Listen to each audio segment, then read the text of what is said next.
ఇప్పుడు ఒకటే అండి, ఇది మినిస్టర్ యొక్క ఇన్కాంపిటెన్సీ. ప్రధానంగా చూస్తే పీరియాడిక్ రివ్యూ చేయాలి. ఇదే ఇండిగో ఫ్లైట్కి సుమారుగా 5,400 మంది పైలట్స్ ఉన్నారు.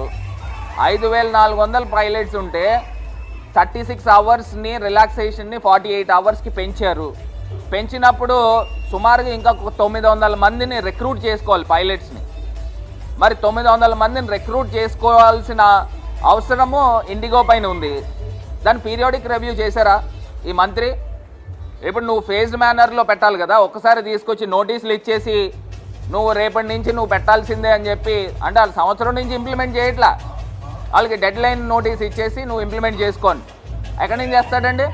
ఏమన్నా ఆకాశం నుంచి ఏమన్నా పైలట్లు ఊడిపడతారా? వీళ్ళు ఏం చేయాలా? వీళ్ళు తీసుకుని వచ్చి పైలట్స్ని పీరియాడిక్గా వాళ్ళు తీసుకుని వచ్చి రిక్రూట్ చేసుకున్నారా లేదా అనేది అబ్జర్వ్ చేయాల్సిన, అసలు రివ్యూ చేయాల్సిన బాధ్యత మంత్రిది. ఇవాళ ఈ రకమైన సిచ్యువేషన్ అరైజ్ అయ్యిందని అంటే ఎంత దారుణం అండి.